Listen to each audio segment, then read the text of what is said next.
gente é do terceiro A. Nós somos, aqui no caso, essa equipe é composta pela Sara, por mim que sou a Laura Giovana, a Gabriela, o Vitor e a Laura Eduarda. A gente vai querer aqui estar apresentando um fenômeno chamado paralaxe. O que precisa para se realizar esse teste, esse experimento? De duas canetas apontadas na direção, uma em frente à outra, com um pouco de espaço entre elas, não precisa ser o espaço exato. Porém, elas têm que estar nesse mesmo ângulo aqui, retas, uma de frente com a outra e de uma pessoa olhando diante delas. O que isso consiste?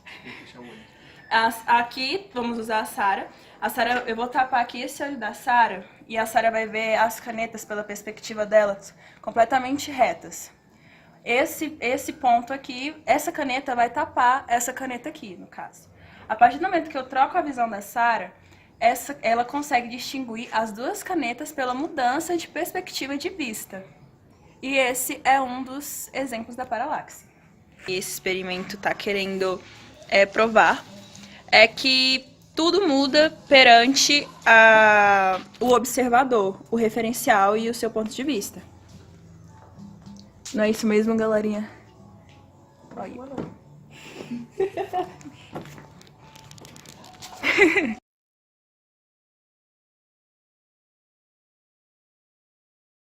Do terceiro A, que no caso eu sou a Laura Giovana, ela é a Sara, ele é o Vitor, ela é a Laura Eduarda e ela é a Gabriela. E a gente vai fazer uma análise dos planetas em relação ao Sol, no caso, o nosso próprio sistema solar. A gente está acostumado, nos livros didáticos, a gente ter algo periférico. Na verdade, não é algo muito... Como eu posso dizer? A gente tem a impressão de que o Sol, comparado aos outros planetas, ele não é tão grande assim. E aqui, para fazer esse experimento, a gente usou a bola de basquete para representar o Sol. A gente usou uma régua e um paquímetro para estar medindo com exatidão o tamanho relacional dos planetas. E os planetas a gente fez com um jornal, bolinhas de jornal, e a gente envolveu eles com fita. E aqui a gente pode ver pela ordem dos planetas a relação do Sol com eles. Por quê? Porque o Sol ele é incrivelmente grande. A gente só não tem essa impressão, porque como eu falei, a gente já é acostumado com os livros. E os livros didáticos nem sempre estão certos. Então aqui a gente tem primeiro Mercúrio, Vênus, a Terra, Marte, Júpiter, Saturno, Urano e Netuno. E aqui o Sol. E essa é a relação. A gente consegue perceber o quão pequeno os planetas são em relação ao Sol. E esse é o último experimento. É isso.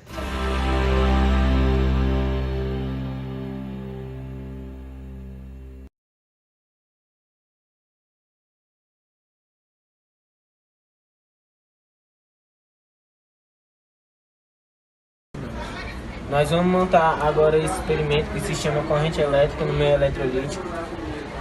Nós temos aqui uma bateria de 12 volts e 7 amperes para conseguir ligar o LED. Aqui nós colocamos nesse recipiente de plástico sal e água para formar a fórmula eletrolítica. E agora... Bom dia! Hoje a gente vai explicar sobre eletroímã, tá, gente? A gente vai dar o passo a passo aqui de tudo que a gente utilizou. A gente tem aqui o fio de cobre, que a gente utilizou para esmaltado, que a gente utilizou para cobrir, enrolar o prego. A gente deu 2 voltas desse fio e deixamos dois lados assim, exposto. Não sei se dá pra ver. Deixamos 2 lados assim. Utilizamos também 2 baterias, 2 pilhas de 1,5 volts cada. Enrolamos uma fita para que elas ficassem juntas. Colocamos elas grudadas do lado oposto para que dê certo, né? Só isso, a gente vai explicar agora a teoria, né? Depois a gente explica como é que ficou. Pode falar. O eletromagnetismo é a parte da física que estuda a relação entre a corrente elétrica e o campo magnético. De acordo com essa teoria, caixas elétricas em movimento dão origem a um campo magnético da mesma forma que a variação do fluxo magnético gerada corrente elétrica. Com isso, construímos um eletroímã. Esse dispositivo utiliza a corrente elétrica para gerar campo magnético. Ele é constituído por um material ferromagnético envolvido por um fio condutor. Quando se estabelece uma corrente elétrica neste condutor, o campo magnético é gerado e o material ferromagnético passa a ter as propriedades de um ímã. Quando o fio é conectado na pilha, ele é percorrido por uma corrente elétrica. Essa corrente gera campo magnético e o prego passa a comportar-se como um ímã. Aí a gente vai explicar, vai mostrar agora como é que vai ficar. Mostrar como vai ser feito esse processo.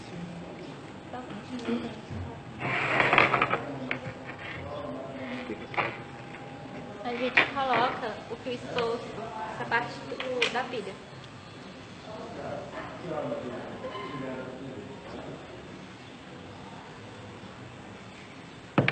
E aí a outra parte a gente coloca embaixo. Não dá pra ver se vocês vão fazer. Antes você tem que raspar, tirar o esmalte das pontas do fio.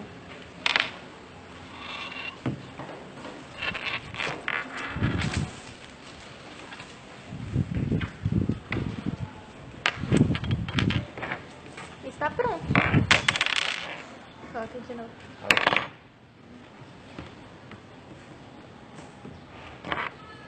Solta aí, Bruno, solta. Pera, vai.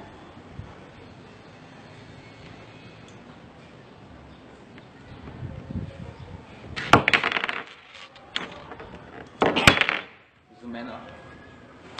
Cadê a moeda?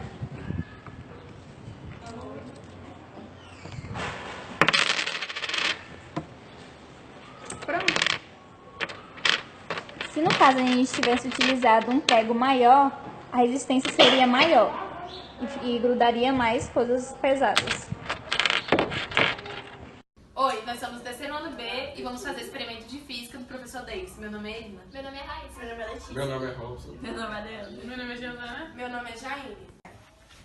O nosso experimento é sobre os materiais ferromagnéticos. O objetivo é verificar quais materiais são ferromagnéticos, ou seja, são atraídos por ímãs. Materiais ferromagnéticos são atraídos por ímãs, enquanto materiais de plástico ou derivados não se atraem. Por quê? Os materiais ferromagnéticos são os que se imantam consideravelmente quando submetidos a um campo magnético, além de serem fortemente atraídos pelos ímãs. São exemplos de materiais ferromagnéticos ferro, cobalto, níquel e etc., bem como seus compostos. Nos materiais ferromagnéticos, cada átomo apresenta um campo magnético relativamente grande, causado principalmente pela presença de elétrons não emparelhados em órbitas incompletos. A gente vai fazer o experimento do paradoxo magnético. O objetivo é apresentar e explicar um interessante fenômeno magnético que a princípio parece paradoxal. O objeto ferromagnético é atraído pelo ímã, mas quando esse ímã se junta com outro, automaticamente o objeto cai. Mas por quê? Este experimento é denominado paradoxo magnético porque dois ímãs não são capazes de produzir o efeito que um ímã estava fazendo, que era segurar o objeto metálico. Isso ocorre porque quando o segundo ímã toca no primeiro, ou se aproxima praticamente, ocorre a formação de um novo ímã, como visto anteriormente. A região de contato entre os dois ímãs passa a não exibir propriedades magnéticas apreciáveis, zona neutra, e o objetivo acaba se desprendendo. No terceiro dele, nós vamos fazer um experimento sobre eletrostática. O primeiro experimento que nós vamos fazer fala do princípio da primeira lei da eletrostática sobre a atração e repulsão elétrica, com esse equipamento que nós chamamos de versório, que foi criado e idealizado por William Gilbert, que logo depois foi substituído pelo eletroscópio. Nós vamos energizar esse primeiro canudinho aqui negativamente, porque ele vai estar carregado negativamente e o outro canudinho que está aqui, ele está neutro. Por isso que um vai atrair o outro, vai repelir o outro. Mas como eu sou uma solução ionizada, ele vai ser atraído pela minha mão, como vocês estão vendo. Eu sou uma solução ionizada. Não importa a direção. A de todo mundo, qualquer mão ele vai atrair. Essa atrás de qualquer um. E esse outro canudinho que nós vamos carregar ele com o mesmo sinal daquele canudinho do lado. Negativamente. E nota que os dois vão se repetir. Esse faz igual esse repete. Como foi mostrado anteriormente, sinais diferentes se atraem. Então, agora é o segundo experimento que vai acontecer assim. Eu vou eletrizar o balão com o meu cabelo e fazer com que a latinha seja atraída pelo balão.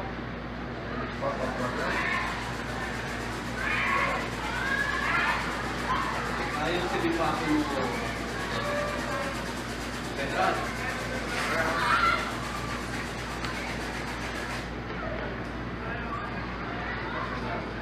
Ela vem porque ela tem uma grande quantidade de elétrons livres.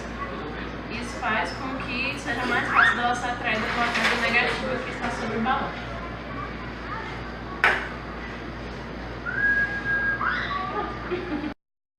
Eu sou do terceiro D e hoje nós vamos fazer o experimento de resistência e temperatura. Nós precisamos de 2 pilhas, uma lâmpada e um multímetro. Eu sou o Paulo Henrique. Eu sou a Julie. Eu sou o Wendel. Para iniciar, a gente precisa conectar a lâmpada nas 2 pilhas. Que cada pilha tem 1,3 de voltagem, que juntas tem 2,6. E a resistência da lâmpada é de 6,1. Não.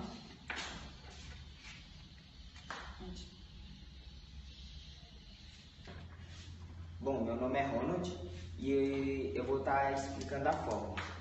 Bom, nós já pegamos os cálculos de todas as coisas, da pilha, da resistência da lâmpada. Então, agora nós vamos calcular. A fórmula é a seguinte fórmula. R igual a U sobre I. Que no caso vai ficar assim, ó. R sobre 9,1, 2,6 sobre 0,22. E a resistência vai dar em 11,81.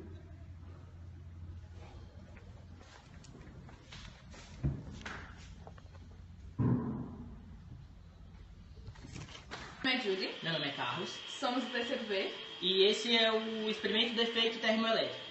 Aqui vamos usar uma lâmpada, um soquete, a conexão, um papel alumínio em volta da lâmpada, um pêndulo eletrostático, um eletroscópio de folha, e nesse a bola será atraída, e nesse os papéis serão se repulsar. Então, o que acontece?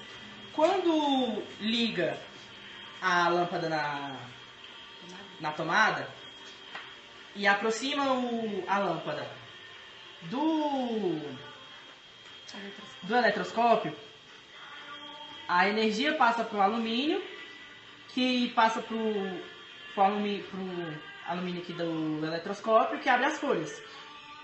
E aqui o calor gerado pela lâmpada passa para o alumínio, que atrai a bola do pêndulo. Seria isso que aconteceria. Porém, nós não conseguimos fazer o projeto. Por conta da lâmpada, nós não encontramos a lâmpada correta. E é isso, né? Qual passa para o negativo positivo?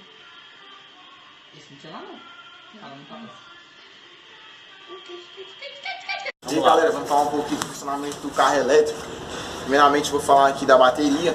A bateria ela é ligada aqui em série e é responsável por armazenar energia elétrica e ao mesmo tempo fornecer energia elétrica ao todo o carro, ao todo o sistema do carro elétrico. Olá galera, professor Davis, é nóis. Agora eu vou falar sobre o controlador de carga. Essa peça ela é responsável por receber informação do acelerador e gerenciar a eletricidade que flui da bateria para o motor, assim regulando a velocidade do carro. Isso aí. Olá pessoal, vou falar sobre o motor. O motor é responsável por transformar a energia elétrica em movimento para poder rodar a roda.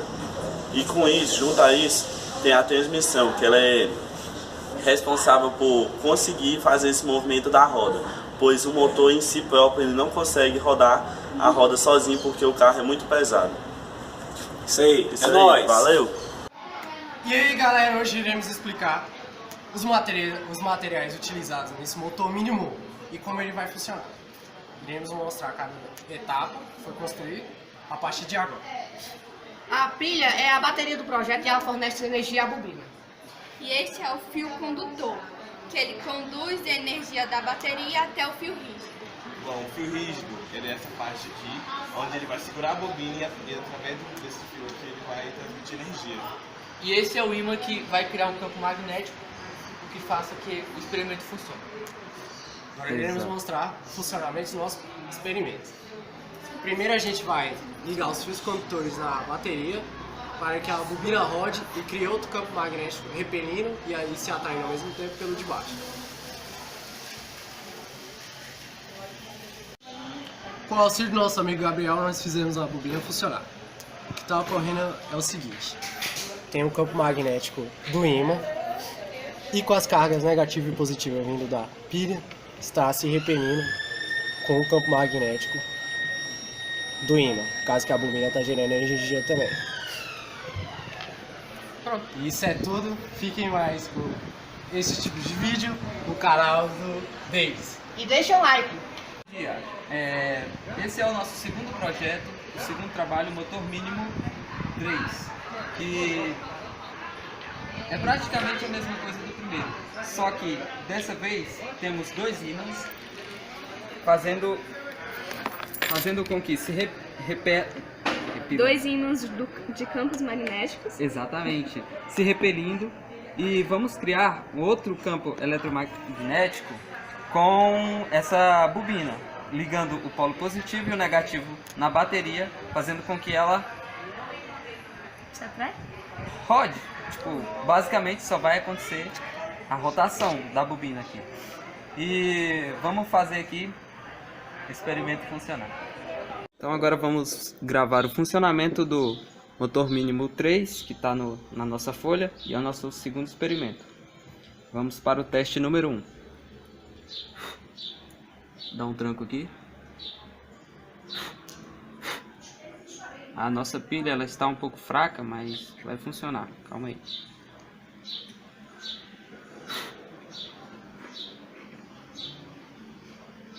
Ó. Funcionou! Mais vídeo como esse no canal do nosso professor Davis Luiz no YouTube. Deixem um like!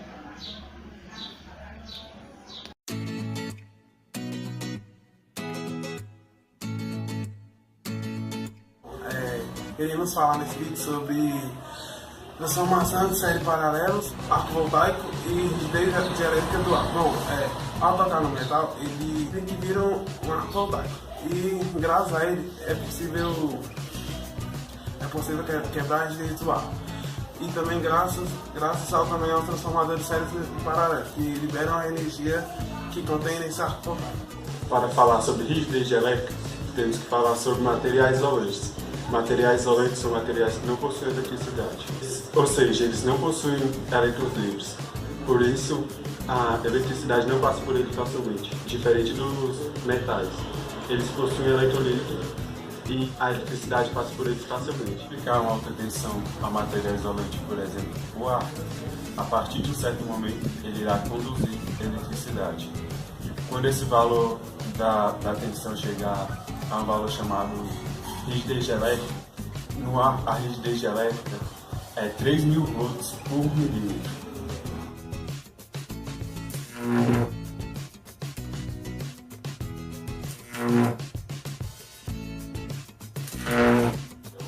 Essas transformadores eles podem ser ligados em seu regulamento primário e secundário. No experimento foram utilizados 2 transformadores de micro-ondas, cada um possuía 2.000 volts. Os capacitores eles suportavam 4.000 volts, então o experimento rodava tranquilamente sem causar problema nos transformadores. Os transformadores e capacitores foram ligados de forma em série paralela.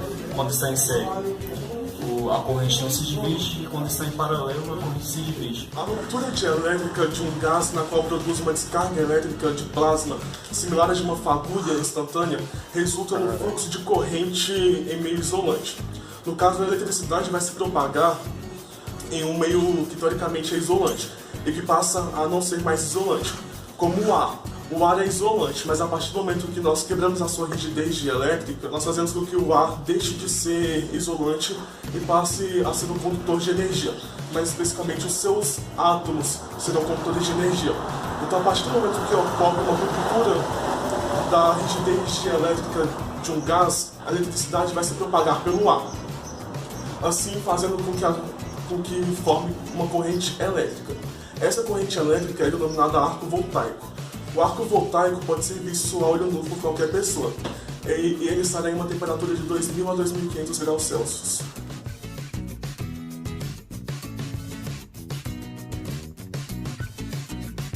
E apresentando o trabalho de física do professor Davis, somos do 3º ano B. A gente vai explicar como é que funciona esse experimento de circuito elétrico em série. A gente usou 2 bocais e um interruptor para ligar e desligar o projeto, está ligado na fonte. Quando ligamos o interruptor, a lâmpada irá acender. Após retirarmos uma lâmpada, a outra também irá apagar, pois está ligada em série. Isso acontece pois aqui ligamos um bocal direto ao outro e as outras 2 saídas ligamos direto para o interruptor. Acontecendo isso, quando se liga com as 2 lâmpadas conectadas, acende as 2. E não conectadas, apaga, pois a energia que vem, ela tem que voltar. E aqui ela é um circuito só. Desligando a lâmpada, ela não continua a energia voltando, então por isso que ela não acende. Com tudo montado, você só vai precisar conectar uma bateria de alta voltagem ou a tomada.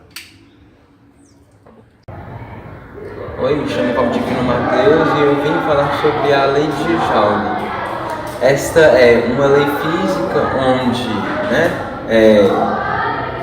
fala sobre a transformação da energia elétrica em energia térmica, usando-se de uma resistência, a qual é um dispositivo a qual se permite fazer esta conversão da energia elétrica para a energia térmica. Meu nome é Lucas e eu vou mostrar na prática como funciona o efeito Joule. Aqui temos o acendedor, a energia elétrica passa por esse fio, transita por toda a resistência do acendedor.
Arthur e eu vou fazer um pêndulo cônico eletrostático.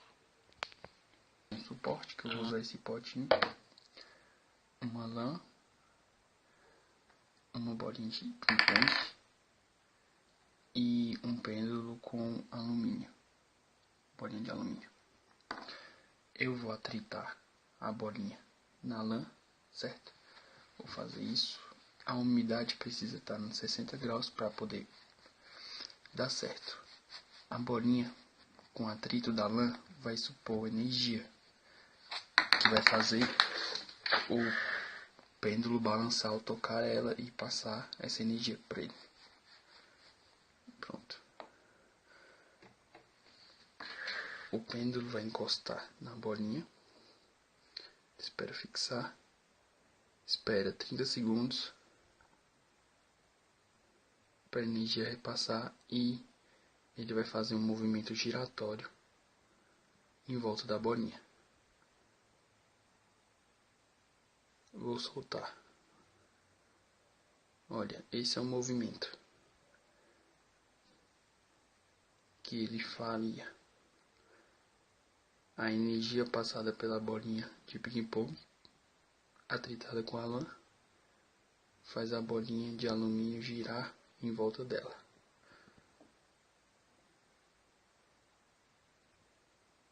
Voltando. Vou fazer mais uma vez para demonstrar. 30 segundos, calma.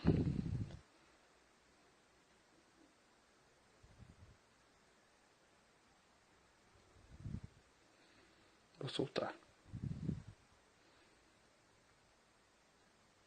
O movimento que ela tá fazendo na bolinha. Pedir que minha mão tá parada. É isso. Um pêndulo cônico eletrostático.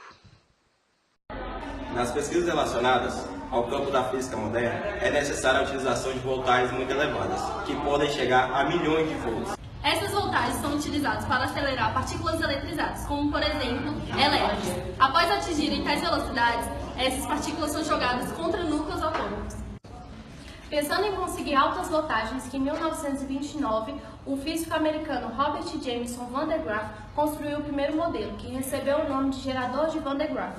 Nos laboratórios de ensino médio e superior, são utilizados geradores menores e similares aos de Van, para demonstrações de velocidade. Esse desenho é a representação do gerador de Van de Graaff, com duas escovas metálicas, o inferior contra o superior, um motor, uma rodanda de plástico, uma correia móvel e a roda. No gerador também a gente pode trocar o motor por uma manivela. O gerador, conhecido popularmente por levantar os cabelos das pessoas, ele gera alta tensão e separa as partículas, né? Os prótons e os nêutrons, as cargas positivas e as negativas. Ele tem um motor ou a manivela, enfim, vai movimentar os eixos, o inferior e o superior, né? Que é chamado de rodana de plástica, que a nossa colega citou anteriormente. Tá. Ele vai girar esse eixo e, consequentemente, ele também vai girar a correia. E esse atrito vai gerar a eletrização dessas cargas. As cargas positivas vão subir. Vão subir, as cargas positivas vão subir.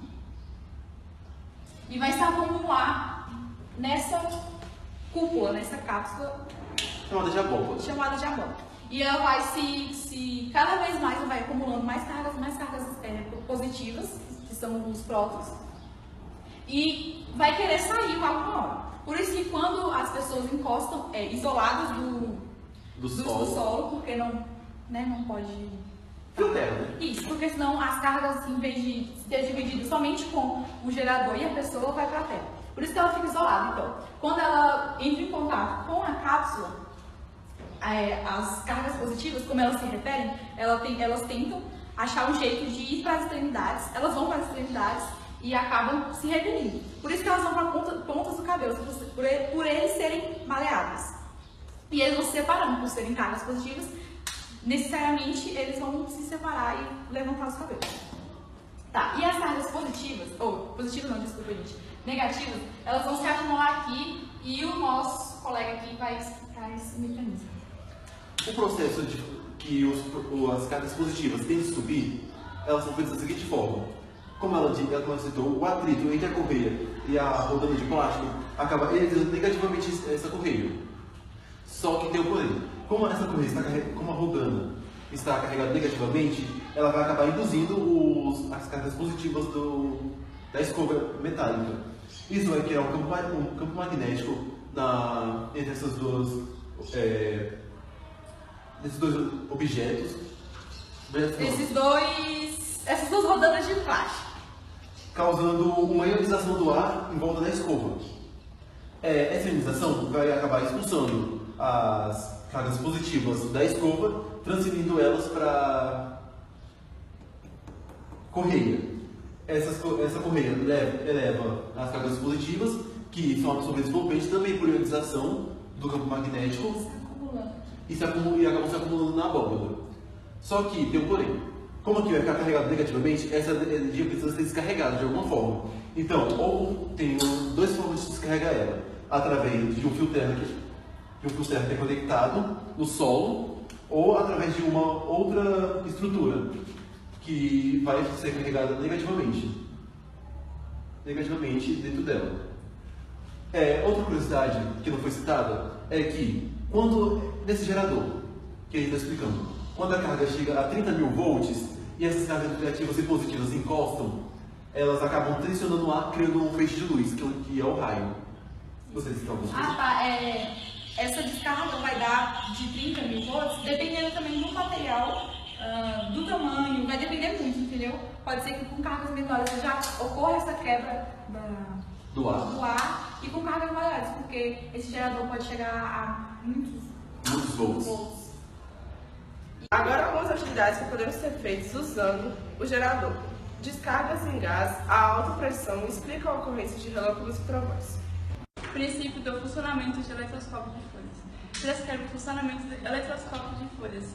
Lembrando que precisa de um gerador de van. Muitos já ouviram falar, mas poucas pessoas sabem a importância quando se trata de aparelhos elétricos. Como o corpo humano é condutor de eletricidade, o aterramento de uma rede elétrica evitaria choques. O fio terra é importante para a segurança, pois utiliza a terra como condutor e evita os perigos das falhas elétricas. O gerador de Van de Graaff, além de arrepiar os cabelos, realiza outras demonstrações e brincadeiras, como a ocorrência de raios e o funcionamento dos para-raios no corpo humano. O gerador de Van de Graaff do laboratório especializado pode gerar uma tensão de até 400.000 volts. Lembrando que voltagem é mais fraca que carga elétrica, e o efeito depende da quantidade e do corpo que a recebe.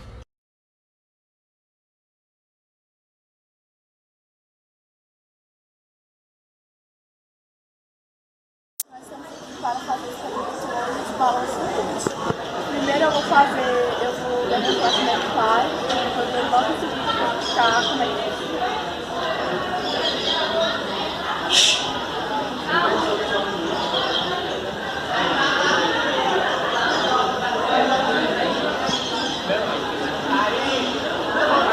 Não sai, meio que um movimento também vai ser. Então, e agora eu vou explicar como é que ele funciona. Na boca aberta do balão, a energia de pressão ela é armazenada nas paredes do formato do balão. Ela é convertida para energia cinética e, no entanto, é possível deixar o balão parado. Hoje eu vou explicar a vocês o experimento do carrinho foguete. O material usado para esse experimento é um papelão, um canudo, 4 de garrafa PET, e um balão e duas varetas de carro. As tampinhas de garrafa, um prego feito um por em cada, se encaixa as varetas dentro da tampa de garrafa, em seguida cola na parte superior. Na parte superior vai o canudo e atrás dele o balão. Quando enche o balão, o ar comprimido que se encontra dentro dele funciona como combustível. Ao ser liberado, ele funciona o carrinho no sentido contrário. Agora eu vou demonstrar a vocês como funciona.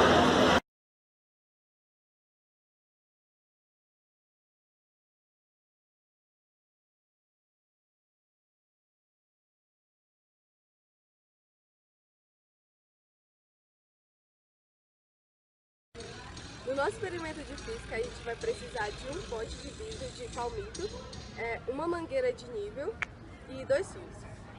No pote de vidro, a gente vai colocar água com soda. E na tampa a gente vai ter que vedar muito bem os 2 fios e a mangueira. Sendo que a mangueira não pode passar muito para dentro do vidro. Fechando o vidro, a gente tem que passar fita ao redor da tampa para que não tenha entrada de oxigênio e não estrague o experimento. Vai ter outro recipiente na qual vai ter água com detergente. A mangueira vai ficar dentro para que assim possa produzir bolhas.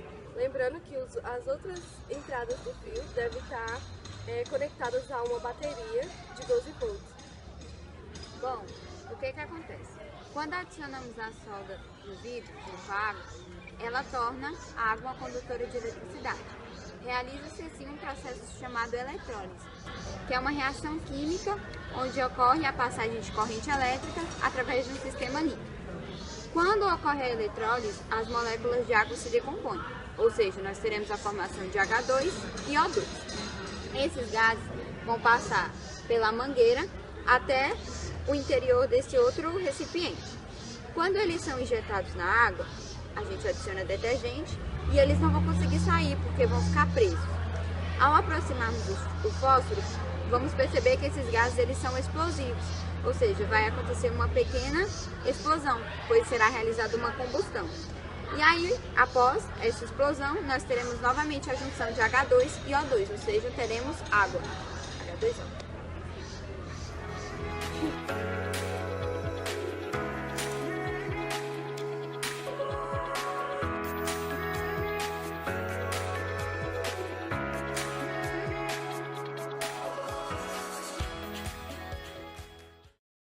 Essa é a Tayla de uma explicação sobre a diferença do tamanho da Lua. Você já percebeu que a Lua cheia vista do horizonte parece maior que quando vista lá no alto? Se você já percebeu isso, você não é único. As pessoas perguntam sobre esse estranho efeito há muito tempo e, surpreendentemente, ainda não há resposta do porquê isso ocorre, mas não por falta de tentativa.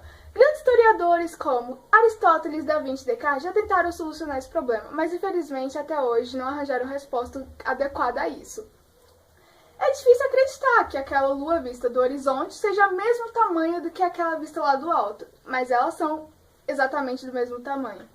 Mas não é difícil verificar.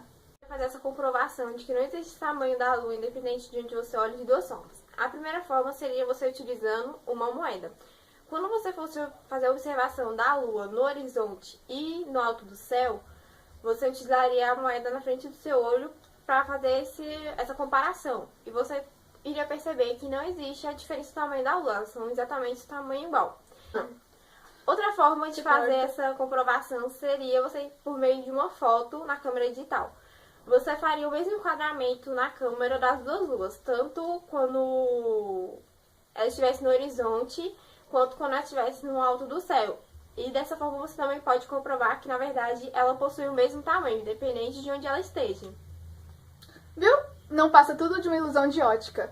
2 psicólogos norte-americanos afirmam que não passa tudo de uma visão binocular e que essa impressão de quando a gente olha para a lua vista do horizonte pode desaparecer completamente quando a gente olha para a lua vista do horizonte através de um tubo estreito, tipo aqueles de papel filme?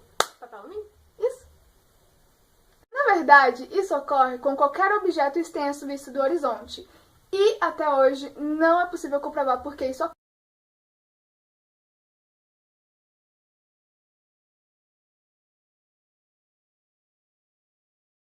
Meu nome é Samuel, eu estou aqui junto com o Pietro. A gente vai fazer a explicação do porquê que a Lua não gira no mesmo plano que a Terra. Pode ir. Então, vocês fingem que é a Terra, essa é a Lua, e essa lâmpada maravilhosa vai ser o nosso Sol. A Lua gira em torno da Terra, mas não no mesmo plano que a Terra gira em torno do Sol, porque senão um mês teria 29,5 dias e a cada esse tempo teria um eclipse solar e um lunar. E o eixo de inclinação que a Lua ela gira ao redor da Terra é 5 graus. A gente não sabe fazer 5 graus aqui certinho, mas é basicamente isso aqui. Aí as fases da Lua com esse eixo de rotação é basicamente isso. Essa lâmpada aqui é o nosso Sol. Essa bola de isopor aqui que não está azul e verde Nosso até, desconsidere, que faltou verbo para fazer, e esse chaveiro aqui é a nossa Lua. Aqui, como vocês podem perceber, a incidência solar bate direto na Lua, que seria uma Lua cheia. Está certo? É cheia, né? Porque o Sol bate diretamente na face da Lua e reflete na Terra. Aí dá para ver certinho. Aí, como o movimento é horário, né? Ela viria para cá.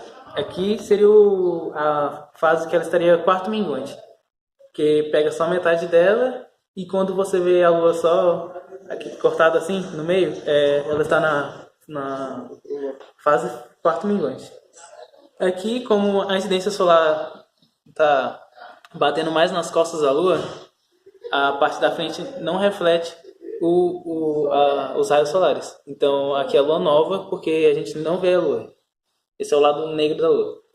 E como ela vem para cá, ela está no quarto crescente, porque ela está saindo da Lua nova e indo para a Lua cheia.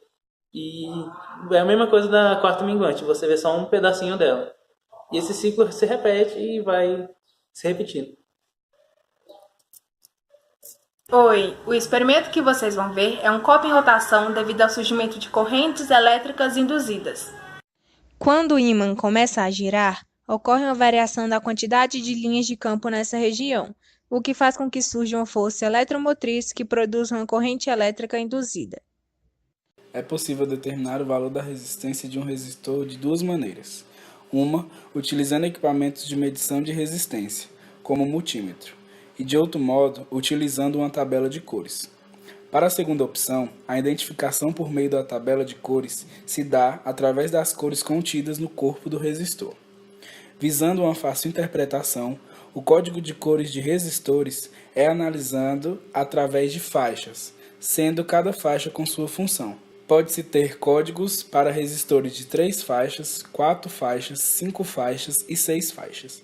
Siga a tabela para os tipos de faixas e veja alguns exemplos. De acordo com o primeiro exemplo, a primeira faixa é vermelha.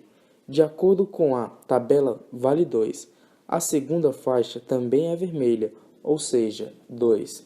Já a terceira faixa é a quantidade de zeros no algarismo, sendo assim, marrom vale 1. Então, somente um zero. A quarta faixa é de tolerância e tem a cor dourada, sendo assim 5%. Fazendo as contas, 5% de 220 ohms é igual a 11 ohms, mais ou menos de acordo com a tolerância. 220 menos 11 é igual a 209 ohms. 220 mais 11 é igual a 231 ohms. Então, esse resistor pode variar de 209 a 231 ohms, de acordo com a tolerância.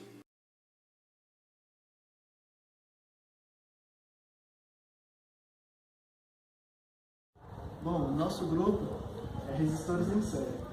Em série por que seria? Porque a saída do positivo está ligada na entrada do negativo. Depois vocês vão ver o experimento funcionando. O material que a gente está usando: 3 resistores, as 3 lâmpadas, uma fonte de baixa tensão, que no caso aqui, corrente alternada, ligado na tomada, 220 volts, um multímetro, que o professor comprou, cabos de conexão, que estão por baixo. Esses por baixo são os cabos de conexão, porque as lâmpadas vamos medir agora a voltagem. O multímetro.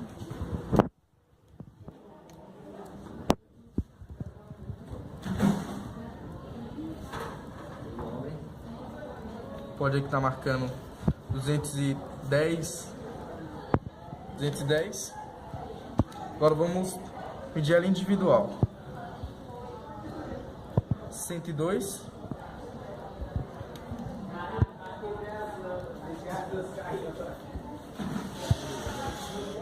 54 e 51.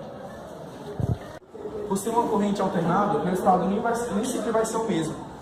Aqui, ó, da primeira lâmpada deu 103 da segunda é 54 e a terceira é 51. No resultado delas, deu 208 volts. Bom, agora eu vou fazer a demonstração da prática para a teórica. Aqui tem uma corrente alternada que vai se alterar, né?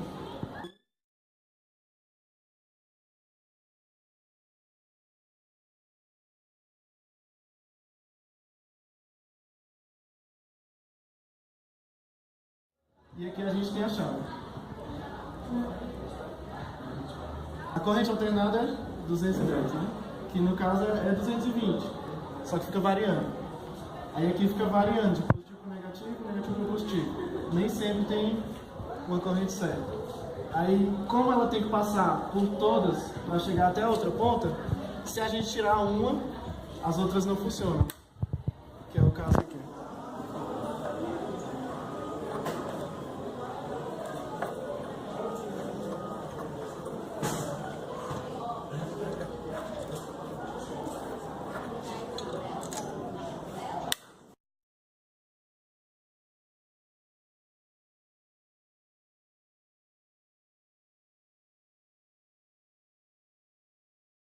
Oi, gente! O nosso grupo está responsável pelo gerador de Van de Graaff. Nós somos do terceiro C. O nosso grupo é composto com 6 pessoas. 4 pessoas estão responsáveis pela explicação, que é a Nádia, a Tayane, a Natasha e a Lara. Eu estou responsável pela filmagem e a Poliana está responsável pela edição do vídeo. Cientistas do campo da física moderna utilizam voltagens muito elevadas. Podem chegar a milhões de volts. São usadas para acelerar partículas eletrizadas como elétrons, fazendo com que as partículas atinjam grandes velocidades. Após atingir, são lançadas contra núcleos atômicos, formando reações nucleares. Foi pensando em conseguir altas tensões que, em 1929, Robert Van de Graaff construiu o primeiro modelo desse gerador, que acabou se chamando de gerador de Van de Graaff em sua homenagem.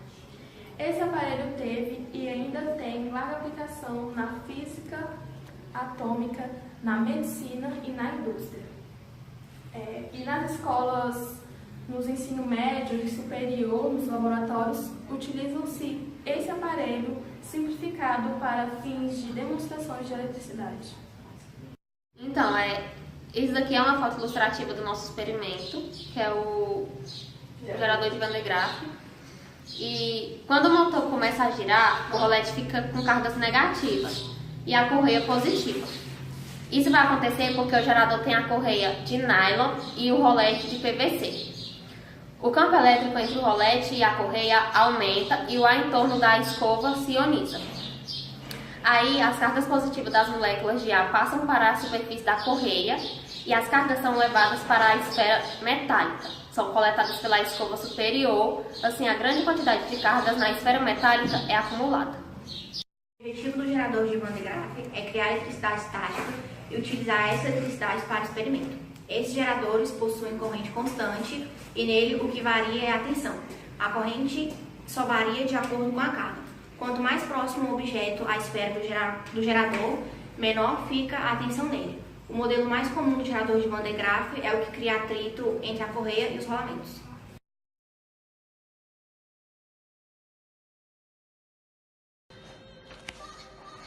Bom dia, somos do terceiro A e aqui vamos fazer um pequeno vídeo sobre o vapor de água na atmosfera. A gente vai tentar explicar o porquê que a água fica condensada lá de fora quando a gente coloca o gelo aqui dentro e deixa alguns minutos. O ar atmosférico é a mistura de alguns gases, entre eles o vapor de água. A temperatura que isso ocorre é denominada ponto de orvalho. Pode colocar o...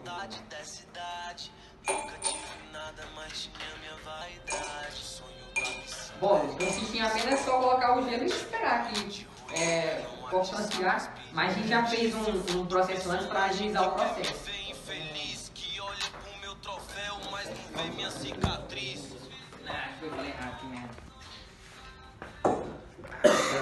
Ele tá todo transpirando porque o metal, essa fibra aqui, ela absorve o gelo frio e ela transpira. Tá vendo?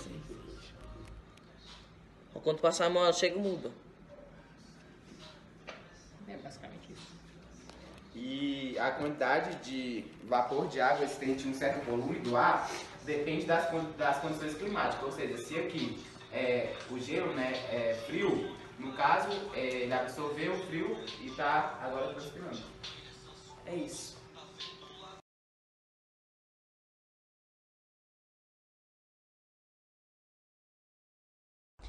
Bom, eu, a Gabriele, Fernanda Ferreira e Natasha ficamos com o tema da garrafa foguete.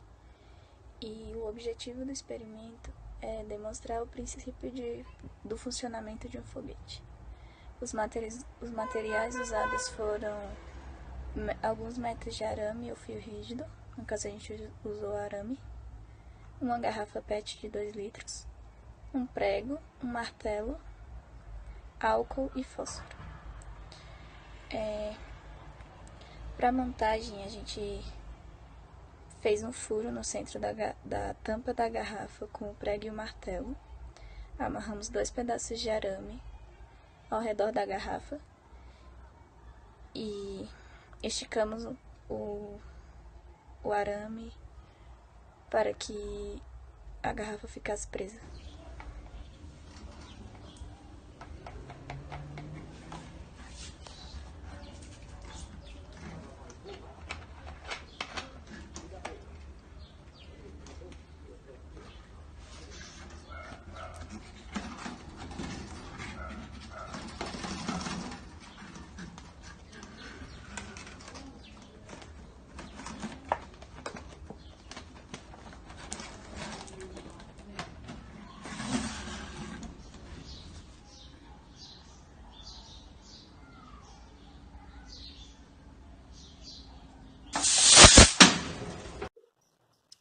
Olá pessoal, meu nome é Samara. Meu nome é Fernanda. Meu nome é Verônica. Vamos falar de linha de campo magnético para visualizar as linhas de campo magnético.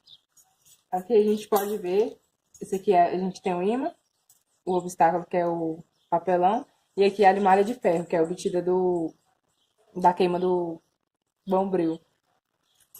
A gente pode ver as linhas magnéticas, que movimenta conforme o ímã se movimenta também.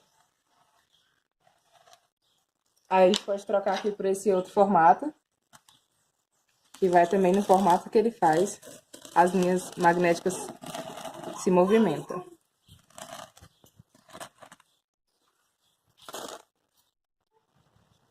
Nesse outro experimento, vamos verificar a interação entre o ímã e os materiais ferromagnéticos. Aqui temos como exemplo um prego, as moedas e o grampo. E como obstáculo temos a tábua de vidro e o papelão.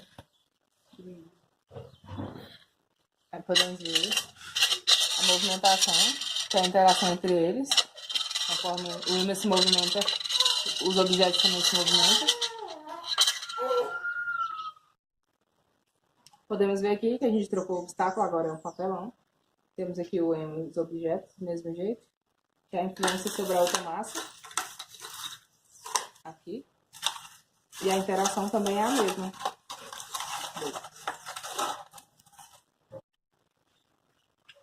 Nesse experimento a gente vai fazer o importante experimento de Ørsted. Aqui temos a bateria de baixa tensão 12 volts, a bússola, o fio metálico e aqui os polos, né? Vermelho positivo, preto negativo. A gente pode observar, quando encosta o positivo e o negativo, a deflexão é uma, vai para um lado.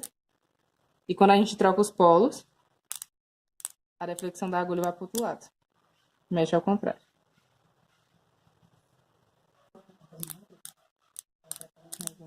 Continuamos vendo a deflexão da agulha. Aqui a gente pode concluir que o fio condutor percorrido é percorrido por uma corrente elétrica que gera um campo magnético ao seu redor, com as linhas do campo.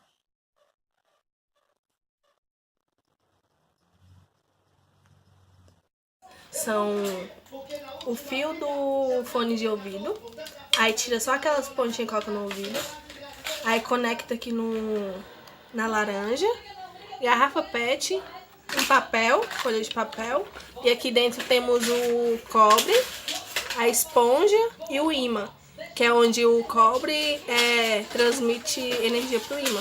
Esses são os materiais. campo magnético variável produzido pela rotação do ímã induz correntes elétricas nos discos de alumínio.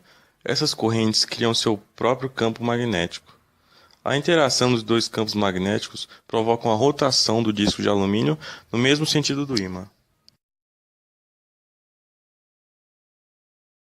O nome do experimento é cintilação da luz das estrelas, que foi usado um laser, uma vela e uma parede. E eu vou falar a explicação. O ar quente é mais denso do que o ar frio. A chama da vela sofre um desvio. O ar quente é substituído por um ar mais frio, que tem um índice de refração diferente. Essa mudança de índice de refração faz com que o feixe do laser mude o seu trajeto, alterando a posição do ponto luminoso projetado na tela. As estrelas piscam porque ocorrem variações de temperatura devido às correntes de ar na atmosfera, equivalente ao sopro na chama da vela neste experimento. Os raios de luz provenientes de pontos luminosos distantes, como as estrelas, sofrem desvios aleatórios ao percorrerem a atmosfera terrestre. A luz se move mais rapidamente através de regiões de ar quente do que através de regiões de ar frio. Dessa forma, podemos dizer que o cintilar das estrelas é causado por uma turbulência na atmosfera. As imagens trêmulas que se veem acima do teto dos carros expostos ao sol em dias quentes também estão relacionadas com variações no índice de refração, devido às diferenças de temperatura no ar.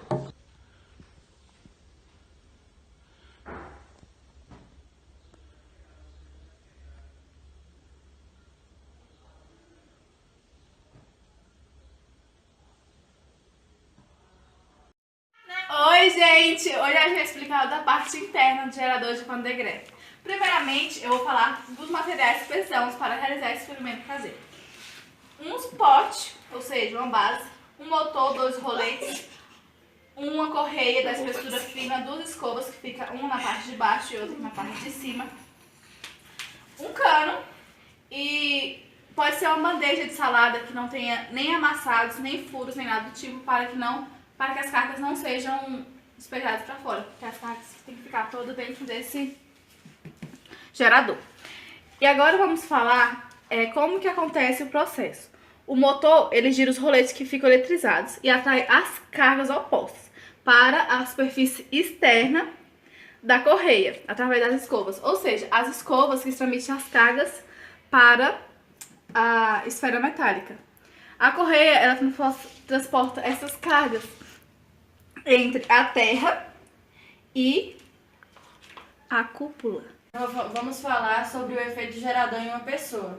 Os fios eletrizados com cargas elétricas do mesmo sinal, as quais se repelem e os fios se separam para a reputação mútua. E quando a pessoa toca no gerador, ela fica totalmente carregada e cheia de carga, que faz seus cabelos arrepiarem. É o efeito do cabelo, ele está arrepiado. E uma pessoa totalmente descarregada precisa triscar nele levemente para conseguir descarregar. Já se a pessoa chegar e triscar com a carga totalmente negativa, ela pode sentir alguma dor. E é isso, gente. Espero que vocês tenham gostado.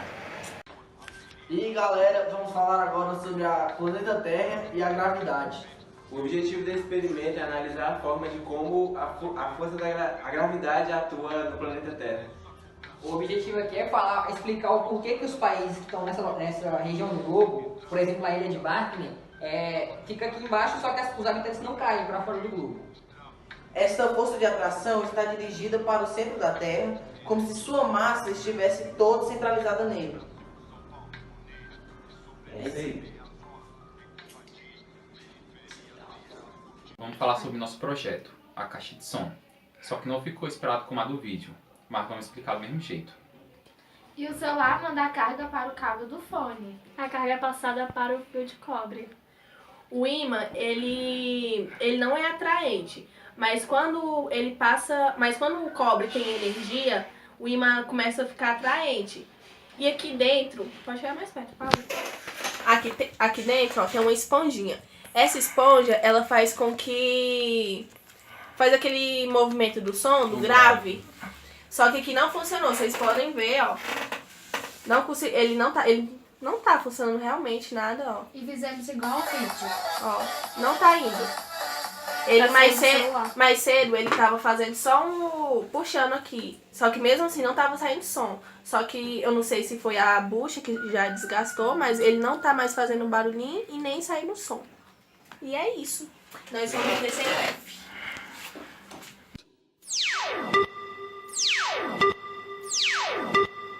O trabalho é espectroscópio.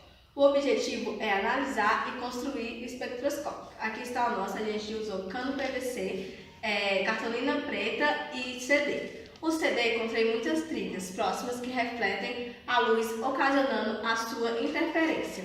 Sem a película refletora, ele se comporta como um conjunto de fendas, denominado como rede de difração de transmissão.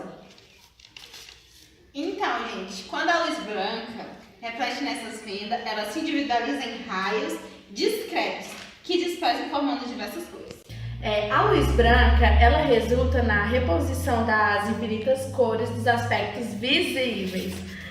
A decomposição da luz branca, ao passar por uma prisma, ela é explicada, pela diferença da propagação de cada luz, que é colorida em meio aos materiais, sendo que essa velocidade ela vai aumentando do violeta até o vermelho.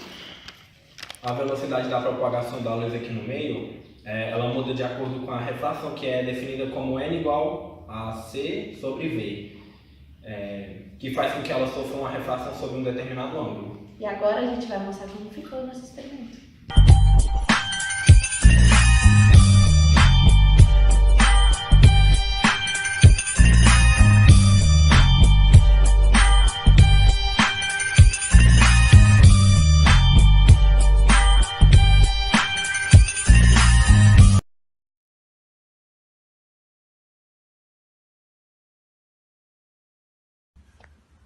Olá, a gente vai falar sobre a rigidez elétrica no ar. A partir do tempo que quebra a rigidez do material, ele passa a ser condutor. O ar é condutor.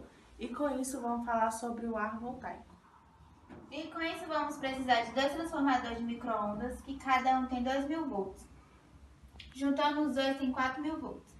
E também vamos usar 4 capacitores paralelos, que os 4.000 volts que vêm do transformador vai passar pelos 4 capacitores paralelos e vir para esta antena de som, que com isso ela vai juntar com o condutor do ar e vai gerar o ar voltaico. O que é ar voltaico? É o fluxo de corrente isolante com o ar. Com isso vai ocorrer o ar voltaico, que quando triscar na antena, o ar vai virar condutor com a eletricidade e vai ocorrer o ar voltaico, que é o fluxo da corrente isolante com o ar.